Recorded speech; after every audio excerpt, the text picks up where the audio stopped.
I'm John. And I'm Lori of California Corporate Fitness. So today we're going to go over what I believe are the two most important core exercises. But first I want to go over a little bit about core and core strength. I talked to a lot of people and they seem to feel that when they work their abs or maybe their glutes or their hips a little bit, that covers all the core they need.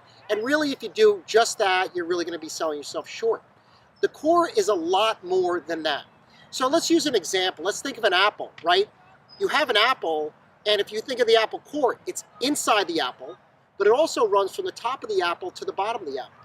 So when we think about our core, really what we want to make sure is we work the area from the base of the neck all the way down to below the glutes. We want to work all those muscles along the spine, all the muscles in the hip, all the abdominal muscles, all those lower and upper back muscles that are deep.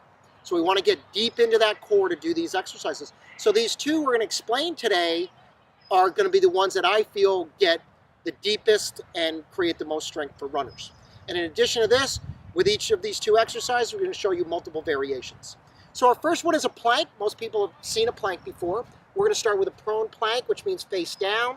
There's two variations to this one. We could do it in a push-up position with our arms straight, or we could do it in a position where we're on our elbows. It's called an elbow plank. And what you want to do is you want to try to hold your body, straight and parallel with the ground. So we're going to show you a couple examples with Lori here. She's going to be our guinea pig. And we want to make this a little bit more difficult and really work some torsion and torquing in the spine. So the first thing Lori's going to do is she's going to lift one leg up. She's going to hold that for about 5 seconds. And then what that does is it torques and puts a lot of tension in the upper and lower back. And now she's going to switch and do the opposite side. So you can do extension of these legs for maybe 5 seconds on each side. You can let that down. Don't get too tired. You got a lot more to do here, Lori. Okay, next one is she's going to lift up an arm. She's going to hold that for 5 seconds. Again, this works that spine differently, creates torque and tension in that spine. She's going to switch. She's going to hold that for another 5 seconds. And you can do that off and on you can hold these planks anywhere from 15 seconds. You can let that arm down. You can hold that anywhere from 15 seconds to a minute. The stronger you get, the longer you hold it. Okay, now the third one and the hardest one, and it's getting harder because I'm making her stay here for so long, is she's going to lift opposite arm and leg.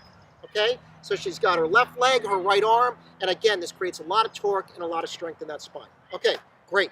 So those are our plank variations for the prone plank, face down. Now, we have another variation of a plank. So with that plank, with the prone plank, we work the front and the back of the body. So when you're in that position, some of you may feel it in the low back. Some of you may feel your abs shaking.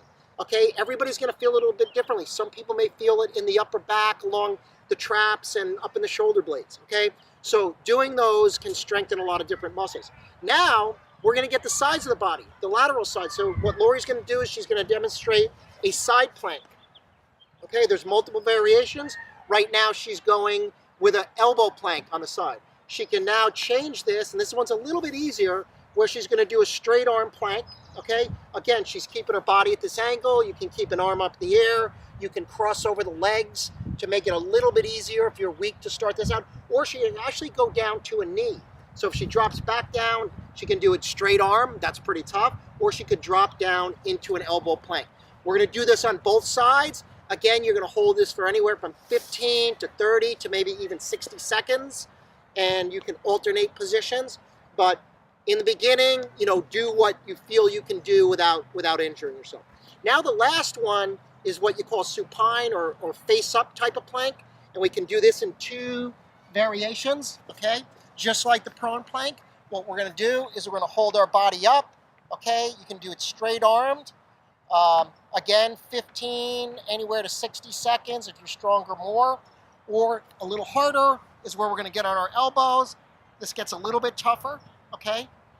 Again, 15 to 60 seconds for each of those, maybe 2 or 3 times a week.